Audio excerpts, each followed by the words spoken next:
దీనులకు సువర్తమానము ప్రకటించుటకును, నలిగిన హృదయము గల వారిని దృఢపరచుటకును, దుఃఖక్రాంతులందరినీ ఓదార్చుటకును జరుగుచున్న ఇంటర్ డినామినేషనల్ పరిచర్య. యెషయా 61:1-3.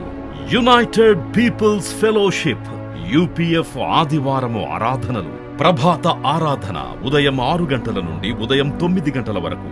సాయంకాల ఆరాధన సాయంత్రం 6 గంటల నుండి రాత్రి 9 గంటల వరకు. స్థలం Osmania garden function hall, జామై Osmania railway station ఎదురుగా, అడిక్మెట్, హైదరాబాద్.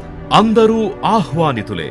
ఆహ్వానించువారు ప్రభువు దాసురాలు జాయ్ చెరియన్ గారు, వ్యవస్థాపక అధ్యక్షురాలు మరియు సీనియర్ పాస్టర్ యూపీఎఫ్ హైదరాబాద్. వివరములకు 9550504718, 9030757571 నంబర్లను సంప్రదించగలరు.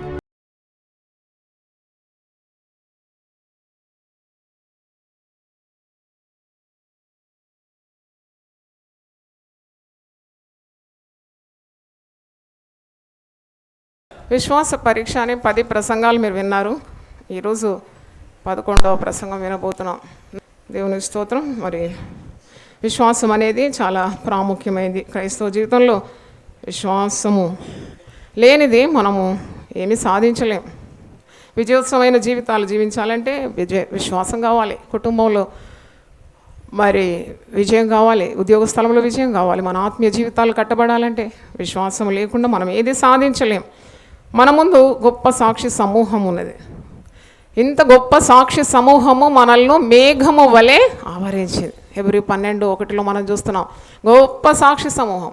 ఆ సాక్షి సమూహం పేర్లంతా కూడా Hebrews 11 ఉంది. విశ్వాస వీరులు, the list of faith warriors, అంటే who accomplished great things because of their faith in God. దేవునిలో అచంచలమైన విశ్వాసం చేత వారు ఎన్నెన్నో గొప్ప కార్యాలు సాధించినారు, మరణాన్ని ఎదుర్కొన్నారు, శ్రమలకు భయపడలేదు. అలాగూ మనము Hebrews 11 నేను చెప్పినాను కదా, విశ్వాసం సన్నగిలినప్పుడు Hebrews 11 ఒక 3 సార్లు చదివేసేయాలి. అప్పుడు వెంటనే నీకు విశ్వాసం పుంజుకుంటావు, నువ్వు బలపడతావు. మరి ఈరోజు విశ్వాసులకు తండ్రి అయిన అబ్రహాం గురించి కొన్ని మాటలు మనం ధ్యానిస్తాం. అబ్రహాము విశ్వాసులకు తండ్రి, అనేక జనములకు తండ్రి అని పిలువబడుతున్నాడు. మరి అబ్రహాం గురించి యాకోబు పత్రికలో 2వ అధ్యాయంలో మీరు చూస్తారు. దేవుని నమ్మినాడు. అబ్రహాము ఎవరిని నమ్మినాడు? దేవుని నమ్మినాడు. దేవుని నమ్మినాడు, దేవునికి స్నేహితుడైపోయినాడంట. ఈ మాట చదివినప్పుడు నేను చాలా ఆనందించినాను. మేము కూడా నీకు స్నేహితులం కావాలంటే మేము నీలో గొప్ప నమ్మకం కలిగి ఉండాలి. If you believe God you become the friend of God. 21 నుండి చదువుతున్నాను. మన పితరుడైన అబ్రహాము తన కుమారుడైన ఇస్సాకును బలిపీఠం మీద అర్పించినప్పుడు అతడు క్రియల వల్ల నీతిమంతుడని తీర్పు పొందలేదా?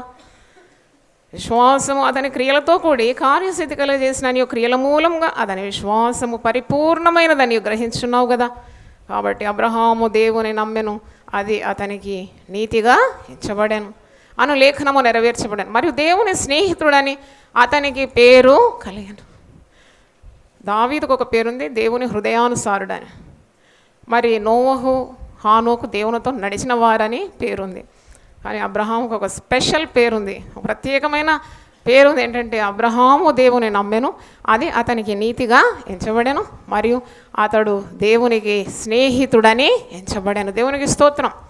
దేవుని స్నేహితుడని అతనికి పేరు కలిగాను. అంటే Abraham was called the father of faith, విశ్వాసులకు తండ్రి, దేవునికి స్నేహితుడు, దేవుని చేత నీతిమంతునుగా ఎంచబడిన వాడు అని అర్థం. దీని అన్నిటికీ కారణం అబ్రహాముకున్న విశ్వాసమే.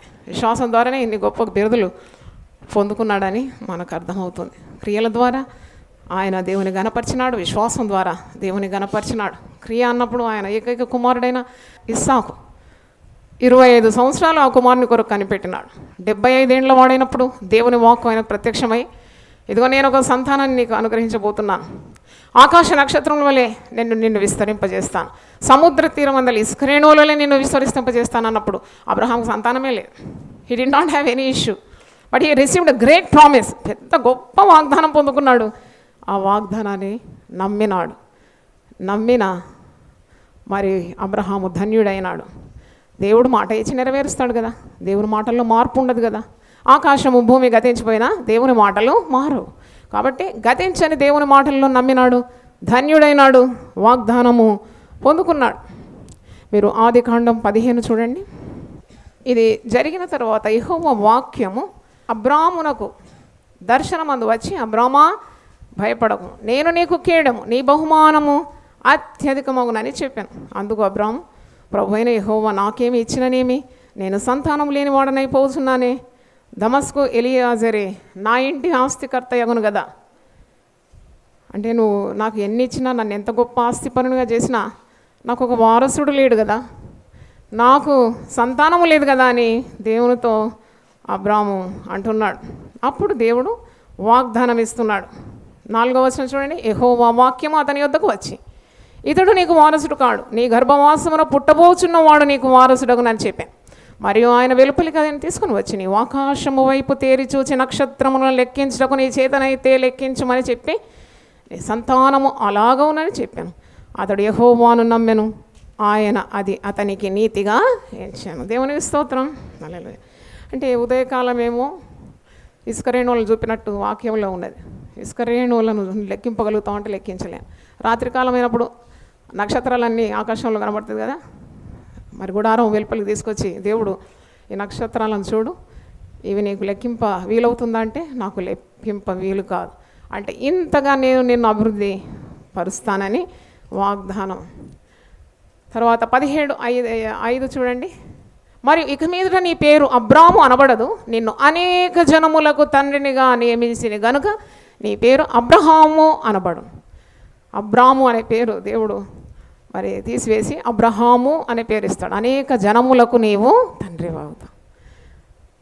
తర్వాత 7వ వచనం, నేను నీకును నీ తర్వాత నీ సంతానమును దేవుడనై ఉండునట్లు నాకును నీకును నీ తర్వాత వారి తరంలో నీ సంతతికి నీ మధ్య నా నిబంధనను నిత్య నిబంధనగా స్థిరపరిచి. ఏమి లేనప్పుడు ఇవన్నీ పొందుకుంటున్నాడు, వాగ్దానాలు పొందుకుంటున్నాడు.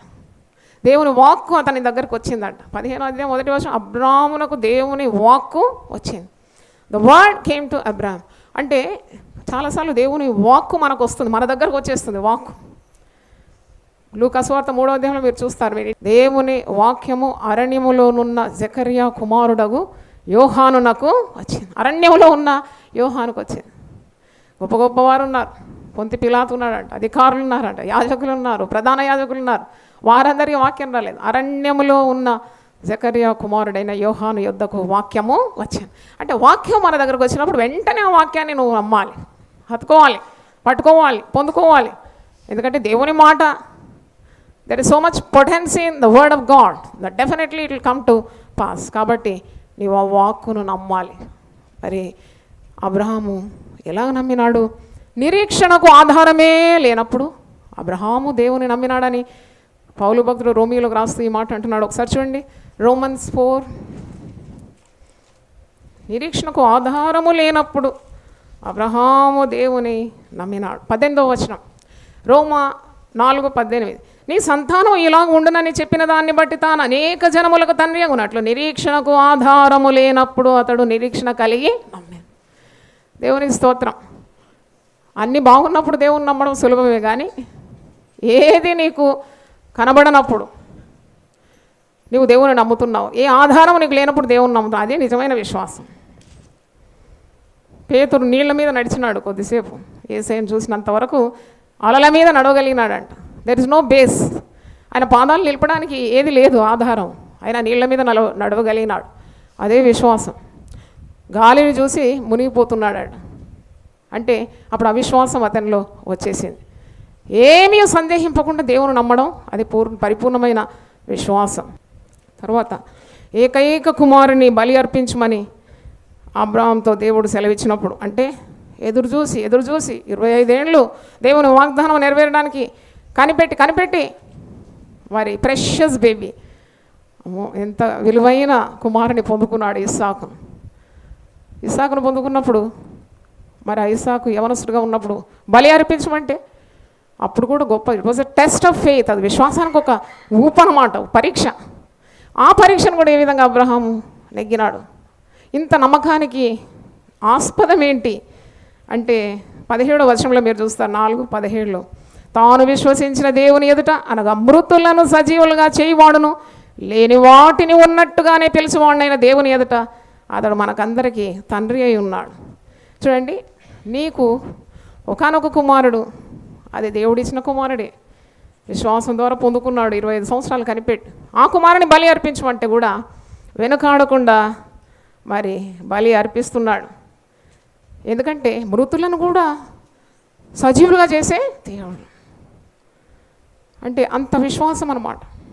లేని ఉన్నట్టుగా, నీకు ఒక ఇల్లు లేదంటే నమ్మాలి దేవుడిని ఇల్లు ఇస్తాడా. మరి నీకు ఆరోగ్యం లేదంటే నమ్మాలి God will give you perfect health. నమ్మకం అన్నమాట. ఆ నమ్మకమే దేవునికి చాలా ప్రీతికరంగా మారిపోతుంది. నీ నమ్మకాన్ని దేవుడు ఘనపరుస్తాడు. God will honour your faith. చూడండి, అబ్రహాం దేవుడు నమ్మినాడు, సిగ్గుపడలేదు కదా. మరి కుమారుని అర్పించమంటే అర్పించడానికి సిద్ధమవుతున్నాడు. మృతులను సైతము దేవుడు సజీవులుగా చేస్తాడనే నమ్మకం. హెబ్రీ 11:17 నేను చదువుతున్నాను. హెబ్రీ 11:17. అబ్రహాము శోధింపబడి విశ్వాసమును బట్టి ఇస్సాకును బలిగా అర్పించెను. ఎవడు ఆ వాగ్దానములు సంతోషంతో అంగీకరించెను, ఇస్సాకు వలన అయినది నీ సంతానం అనబడును అని ఎవనితో చెప్పబడెను. అబ్రహాము మృతులను సహితము లేపుటకు దేవుడు శక్తిమంతుడని ఎంచిన వాడై తన ఏక కుమారుని అర్పించి ఉపమాన రూపంగా అతనిని మృతులలో నుండి మరల పొందాను. హల్లెలూయా. ఎవరు నమ్మరు ఆ పరిస్థితిలో. లేక జన్మించిన కుమారుని బలి ఎందుకు అడుగుతాడు దేవుడు? నాకు ఎప్పుడు అనిపిస్తుంది, అబ్రహాం ఒకవేళ తన భార్యతో సంప్రదించి ఉంటే ఏనాడు ఇంటి గడప దాటనీయకపోయేది. సారా, నీకు వృద్ధాప్యంలో నీకు మతి చెడింది, దేవుడే ఇచ్చి దేవుడు ఎందుకు తీసుకుంటాడు, వీలు కాదా అని ఇస్సాకును బంధించి మరి గదిలో బంధించేసేదేమో. కానీ సారాతో ఏమీ మాట్లాడకుండా దేవుడు తనకు చెప్పిన మాట నెరవేర్చడానికి సంసిద్ధుడై తన ఏక కుమారుని బలి అర్పించడానికి వెళ్ళిపోతున్నాడు. మృతులను సైతం లేపుతాడు. ఎందుకంటే దేవుడు మాట ఇచ్చినాడు. మట్టి నుండి కూడా దేవుడు తిరిగి నా కుమారుని నాకు అనుగ్రహిస్తాడు. నేను అనేక జనములకు తండ్రి కావాలంటే వాగ్దానం నెరవేరాలి కదా. ఆకాశ నక్షత్రంలాగా నన్ను విస్తరింపజేస్తానన్నాడు కదా. ఇసుక రేణువులైనా విస్తరింపజేస్తానన్నాడు. అత్యధికంగా నన్ను అభివృద్ధి పరుస్తానన్నాడు. నమ్మినాడు అనమాట. ఆ మాట నమ్మి ఇస్సాకును తిరిగి పొందుకున్నాడు. చప్పట్లు కొట్టి దేవుని స్తుతిద్దాం. నమ్మాలి, బాగా నమ్మాలి. ఈ 40 రోజుల్లో ఈ విశ్వాస పరీక్ష శీర్షికలో దేవా నాకు విశ్వాసాన్ని స్థిరపరచు. ద్విమనస్కులను దేవుడు ద్వేషిస్తాడంట. అటు ఇటు ఉండకూడదు, ఏదైనా ఒకటి గట్టిగా ఏకాగ్రతతోనే ఉండాలి. కనుక అటు ఇటు తడబడకూడదు, ఏమీ సందేహింపక అని మార్క్స్ వార్త 11వ అధ్యాయం చూడండి. మీరేమి కూడా సందేహింపక, మీరు ఒక పర్వతాన్ని చూసి ఆజ్ఞాపిస్తే కూడా అది మీ వద్ద నుండి తొలగిపోతుంది అని. ఆ మాట నేను ధ్యానిస్తున్నప్పుడు ఈ మాట నాకు చాలా ఆశ్చర్యం అనిపించింది. 23 చూడండి, మార్క్ 11:23. ఈ కొండను చూచి నీవు ఎత్తబడి సముద్రంలో పడవేయబడుమని చెప్పి తన మనస్సులో సందేహింపక తాను చెప్పినది జరుగునని నమ్మిన ఎడల వాడు చెప్పినది జరుగునని నీతో నిశ్చయముగా చెప్పుచున్నాను. తన మనస్సులో సందేహింపక అని అండర్లైన్ చేసుకోవాలి. తన మనస్సులో సందేహింప అంటే ఏమాత్రం అనుమానం లేకుండా దేవుడు మాట నెరవేర్చే దేవుడు అని నీకున్న పూర్ణ విశ్వాసంతో గొప్ప సమస్యను నువ్వు ఆజ్ఞాపిస్తే అది తొలగిపోతుందని. అంటే your faith is always giving you victory in your life. అంటే నీకు విజయాన్ని ఇచ్చేది నీ విశ్వాసం. కాబట్టి దేవుని మాటలు నువ్వు నోటి ద్వారా పలకాలి. You have to command certain things because your a child of God. దేవుని సంతానం కదా. దేవుడే ఆదికాండం 1:3 వెలుగు కమ్మని పలకగా ఏమైంది, వెలుగైపోయింది. కాబట్టి నువ్వు దేవుని బిడ్డవు, దేవుని రూపంలో ఉన్నావు. మరి ఈ విశ్వాసము నువ్వు జీవితంలో కూడా ప్రయోగించాలి, ఏమీ సందేహింపక అని ఇక్కడ మనం చూస్తున్నాం. It's a friend of God. ఎంతమందికి దేవునికి స్నేహితులుగా ఉండాలని ఆశ? హల్లెలూయా. 2 చేతులు ఎత్తున్నారు అందరూ. మనం దేవునికి బెస్ట్ ఫ్రెండ్స్ అయిపోవాలి. మరి ఆయనతో సన్నిహితమైన బంధం ఉంటే ఏ పనైనా నీకు సునాశనం అయిపోతుంది. అలాగే రాజులకు రాజు, ప్రభువులకు ప్రభు, సర్వలోక నాథుడు, సర్వశక్తి మంతుడు, సర్వాధికారి, ఆయనతో నీకు బంధం ఉంటే అది ఎలాగుంటుంది? So you have to become a friend of God. If you want to become a friend of God, you have to trust God totally అన్నమాట. సంపూర్ణంగా దేవుని నమ్మినప్పుడే నువ్వు దేవునికి స్నేహితుడైపోతున్నావు. దేవుని స్తోత్రం. ఆయన యందు ప్రగాఢమైన నమ్మకం. ఆయన నన్ను చేయి వినవాడు, ఆయన నన్ను నాశనం చేయడు, ఆయన అరచేతిలో నేను చెక్కబడి ఉన్నాను, ఆయన సెలవు లేకుండా నా తల వెంట్రుకల్లో ఒకటైనా నేలకు రాలేదు. ఆయన సెలవు లేకుండా ఎవడు నా ప్రాణము తీయడు. ఇవన్నీ అన్నమాట నమ్మకం. This keeps you going. ఇదే నీకు మరి నీ జీవితంలో నిన్ను ముందుకు తీసుకొని వెళ్తుంది. అబ్రహాం గురించి ఆదికాండం 12వ అధ్యాయం మీరు చూడండి. ఇంత implicit obedience to God, total obedience. అబ్రహాంలో ఉన్న గొప్ప మరి సుగుణం ఏంటంటే దేవుడు ఎట్లా చెప్తాట వింటాడు అన్నమాట కదా. మనకు విధేయత ఉన్నప్పుడే నీ విశ్వాసం కూడా మరి ఫలభరితం అవుతుంది. నువ్వు నమ్మిన నువ్వు పొందుకోవాలంటే దేవునికి విధేయత చూపెట్టాలి. యోహాను సువార్త 15లో ఒక మాట ఉంది కదా, మీరు నా ఆజ్ఞలను గైకొంటే మీరు నాకు స్నేహితులు అవుతారా. మరి ఆదికాండం 12లో దేవుడు అబ్రహాంతో అంటున్నాడు, నువ్వు లేచి నీ దేశము నుండి, నీ బంధువుల యుద్ధ నుండి, నీ తండ్రి ఇంటి నుండి బయలుదేరి నేను నీకు చూపించు దేశమునకు వెళ్ళుము. బా, ఇది దేవుడు అబ్రహాంతో చెప్పిన మాట. నువ్వు వెళ్ళు ఇక్కడ నుండి, నీ బంధువులను నీ స్వజనులను వదిలిపెట్టి నువ్వు వెళ్ళిపోమన్నప్పుడు అంటే ఆ మాటకు ఎలాగూ అతడు విధేయుడైనాడని, నీ బంధువులను నీ తండ్రి ఇంటిని నువ్వు వదిలిపో, ఈ దేశం నుండి నీ బంధువుల యుద్ధం నీ తండ్రి ఇంటి నుండి బయలుదేరి నేను నీకు చూపించు దేశమునకు వెళ్ళు.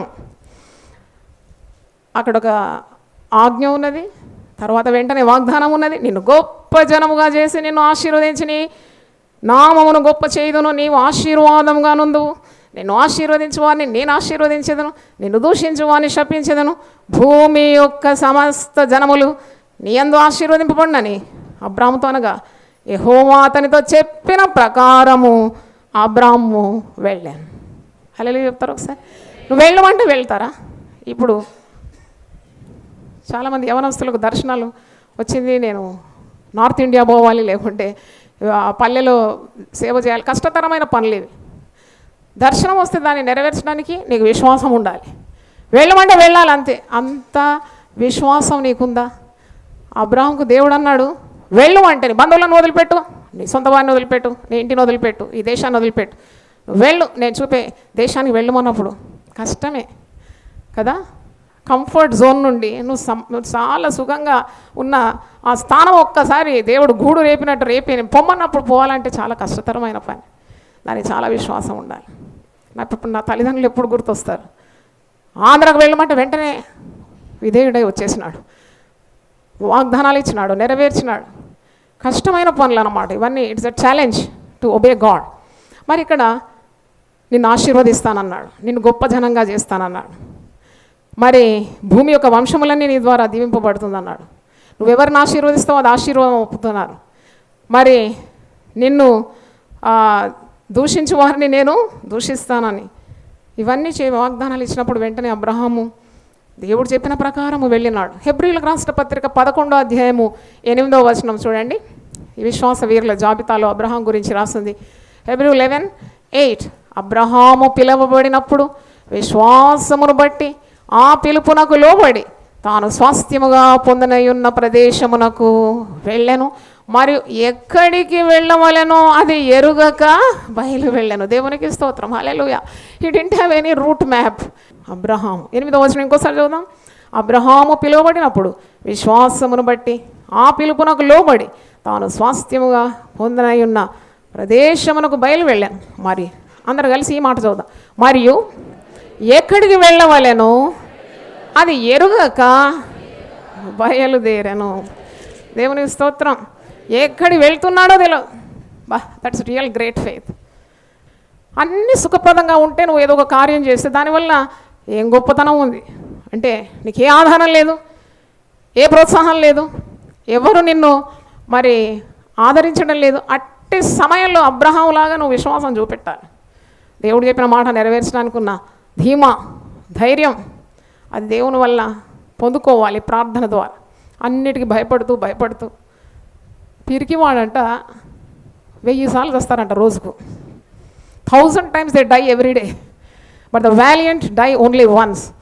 అది కూడా మరణం కాదు. మనం ప్రభువులో ఉంటే ఆ మరణం కూడా జీవంలోకి దాటిపోతున్నాం. అంటే పిరికిగా ఉండి ప్రతిదానికి భయపడుతూ, బాధపడుతూ, మూలుగుతూ, వణుకుతూ, బెదురుతూ రోజుకు 1000 సార్లు కావడమా?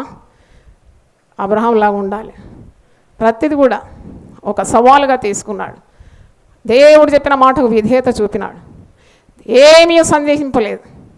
వృద్ధాప్యంలో దేవుడు సంతానం ఇస్తాడు, నమ్మినాడు, పొందుకున్నాడు. నమ్మినవాడు ధన్యుడు.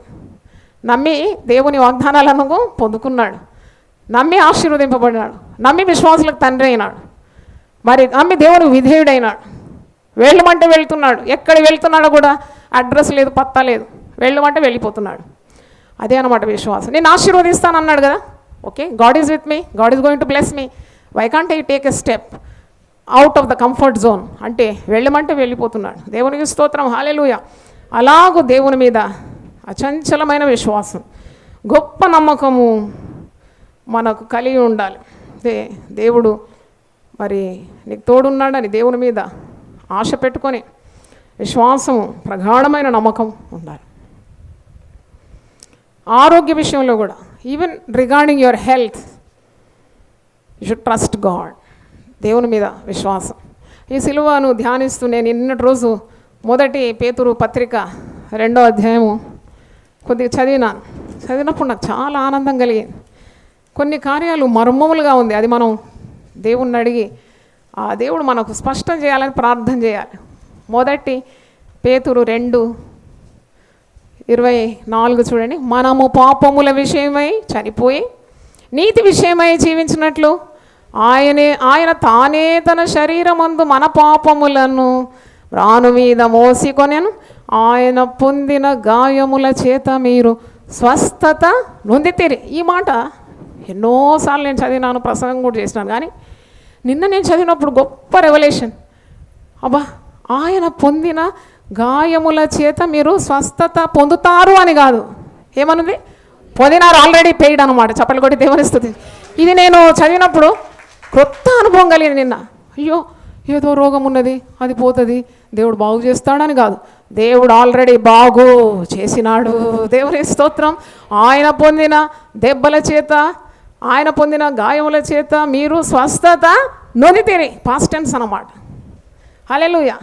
Already Jesus has paid a price on the cross for your health, for your wealth, for your salvation, everything. The price is paid. విలువ చెల్లించేసినాడు. You have to claim by faith అన్నమాట.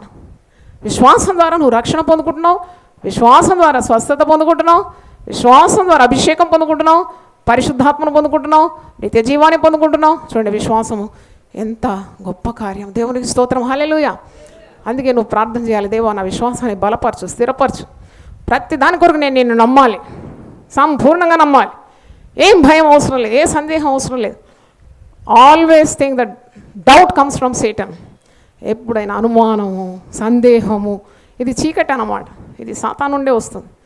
ఆ పిల్లలు ఎట్లు ప్రభు కూడా బోధించినాడు కదా, ఏమి తిందుమో, ఏమి త్రాగుదుమో, ఏమి ధరించుకుందుమో అని మీ ప్రాణముల గురించి మీరు ఎప్పుడు కూడా చింతించవద్దు. మీరు చింతించి మీ ఎత్తు మూరడు ఎక్కువ కాదు. మీరు దేవుని యందు నమ్మాలి, ఆయన నీతి వెతకాలి, ఆయన రాజ్యం వెతకాలి, ఇవన్నీ మీకు సమకూర్చబడుతుందని సెలవిచ్చినాడు. దేవునికి స్తోత్రం, హల్లెలూయా. కనుక అట్టి గొప్ప విశ్వాసము కొరకు ప్రార్థన చేయాలి. 2 కొరింథీ 5:7 ఒకసారి కూడా చదువుదాం. 2 Corinthians 5th chapter 7th verse. ఆత్మను సంచకరు మనకు అనుగ్రహించి ఉన్నాడు, వేలి చూపు వలన కాక విశ్వాసము వల్లనే నడుచుకొనుచున్నాము. దేవుని స్తోత్రం, హల్లెలూయా. విశ్వాసం కావాలి కదా. మనం ఏవేవో నమ్ముతాము జీవితంలో. నీకు ఒక హార్ట్ సర్జరీ అని అంటే నువ్వు పోతావు, ఆ డాక్టర్ నమ్ముకుంటావు. ఆయన ఏం చేస్తున్నాడో నీకు తెలియదు. నీకు మైకమంది చేసినాక ఆయన నీ మీద శస్త్రచికిత్స ఆరంభించినప్పుడు you do not know what is going to do with your body, but still you trust him కదా. మరి నువ్వు ఒక వైద్యుని నమ్ముతున్నావు. ఈ జీవితంలో ఎంతమందిని ఆశ్రయిస్తున్నావు, కానీ సర్వసృష్టికర్త అయిన దేవుని యందు ప్రగాఢమైన నమ్మకం నీకు ఉండాలి. దేవునికి స్తోత్రం, hallelujah. For everything you have to trust God. సామెతలు 3:5 నేను చదివి ముగిస్తాను. 3వ అధ్యాయము 5వ వచనం. నీ పూర్ణ హృదయంతో యెహోవా యందు నమ్మకం ఉంచుము, నీ ప్రవర్తన అంతటి యందు ఆయన అధికారమునకు ఒప్పుకొనుము, అప్పుడు ఆయన నీ త్రోవలను సరళము చేయను. Hallelujah. With all your heart you have to commit yourself to the Lord. అప్పుడు దేవుడు నీ త్రోవను సరళం చేస్తాడు, నీ హృదయ వాంఛలు తీరుస్తాడు, నీ కోరికలను ఆయన మరి తీరుస్తాడు. నీ యొక్క అభిలాషలను తీరుస్తాడు. పూర్తిగా ఆయన యందు నమ్మకం ఉన్నవారు ఎవరు కూడా సిగ్గుపరచబడలేదు ఇంతవరకు కూడా. No one who trusted in him were put to shame. వారు ఆయన తట్టు చూడగా వారికి వెలుగు కలిగెను, వారి ముఖములు ఎన్నడూ లజ్జిపో. చప్పట్లు కొట్టి దేవుని స్తుతిద్దాం. హల్లెలూయా, హల్లెలూయా. ప్రార్థన చేసుకుందాం. ప్రభువా నీ పరిశుద్ధ నామమునకు స్తోత్రం. హెబ్రీ 11వ అధ్యాయంలో విశ్వాస వీరుల జాబితా మేము చూస్తున్నాం. The list of faith warriors. Abraham యొక్క విశ్వాసమును మేము ధ్యానించినాం. విశ్వాస పరీక్ష అనే శీర్షికలో 11వ ప్రసంగం ఈరోజు మేము విన్నాం. లేని ఉన్నట్టుగా పిలిచే గొప్ప దేవుడు అని ప్రభువా, మృతులను సహితము సజీవులుగా చేసే గొప్ప దేవుడు అని నీలో ఎంత నమ్మకము మరి ప్రదర్శించినాడో మేము దాన్ని ధ్యానించి ఉన్నాము. మరి వెళ్ళమన్నప్పుడు నీ ఆజ్ఞకు లోబడి వెళ్ళినాడు. ఎక్కడ వెళుతున్నాడో కూడా తెలియకుండా వెళ్ళినాడని మేము వాక్యంలో మేము చూస్తున్నాం. నీ వద్దకు వచ్చేవారు నువ్వు ఉన్నావని, నేను వెతుకు వారికి తగిన ఫలము అనుగ్రహిస్తామనే విశ్వాసం ఉండాలి. గొప్పదేవా, ఈ వాక్యం విన్న ప్రతి ఒక్కరిని, ముఖ్యంగా టీవీ ద్వారా దేవుని వాక్యం వింటున్న వారిని కూడా, వారి విశ్వాసాన్ని కూడా మీరు బలపరిచి స్థిరపరిచి అభివృద్ధిపరచమని యేసు పరిశుద్ధ నామములో అడిగి వేడుకుంటున్నాను తండ్రి. ఆమేన్. హల్లెలూయా. దేవుడు మనల్ని దీనులకు సువర్తమానము ప్రకటించుటకును, నలిగిన హృదయము గల వారిని దృఢపరచుటకును, దుఃఖక్రాంతులందరినీ ఓదార్చుటకును జరుగుచున్న ఇంటర్ డినామినేషనల్ పరిచర్య. యెషయా 61:1-3. యునైటెడ్ పీపుల్స్ ఫెలోషిప్ యూపీఎఫ్ ఆదివారము ఆరాధనలు. ప్రభాత ఆరాధన ఉదయం 6 గంటల నుండి ఉదయం 9 గంటల వరకు. సాయంకాల ఆరాధన సాయంత్రం 6 గంటల నుండి రాత్రి 9 గంటల వరకు. స్థలం Osmania garden function hall, జామై Osmania railway station ఎదురుగా, అడిక్మెట్, హైదరాబాద్. అందరూ ఆహ్వానితులే. ఆహ్వానించువారు ప్రభువు దాసురాలు జాయ్ చెరియన్ గారు, వ్యవస్థాపక అధ్యక్షురాలు మరియు సీనియర్ పాస్టర్ యూపీఎఫ్ హైదరాబాద్. వివరములకు 9550504718, 9030757571 నంబర్లను సంప్రదించగలరు.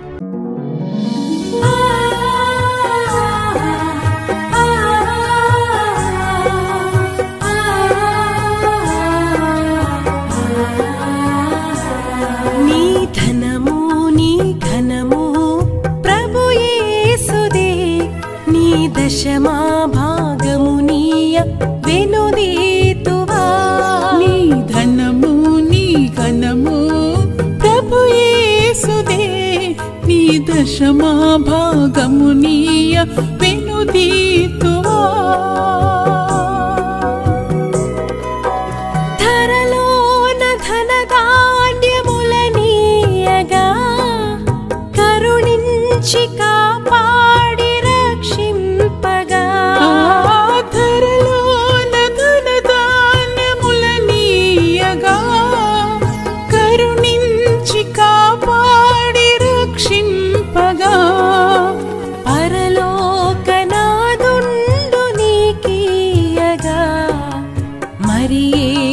కొరకీయ వెనుదీతువా. పరలోకనాథుండు నీకీయగా మరి యేసు కొరకీయ వెనుదీతువా. నీ ధనము నీ ఘనము ప్రభు యేసుదే, నీ దశమా భాగము నీయ వెనుదీతువా.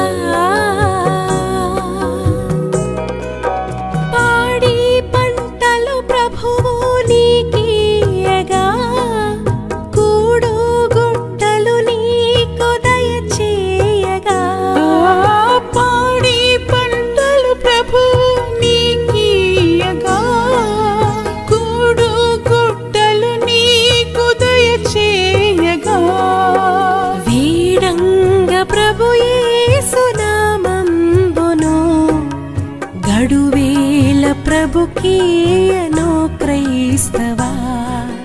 వేడంగ ప్రభు యేసు నామమును గడువేల ప్రభుకీయను క్రైస్తవా.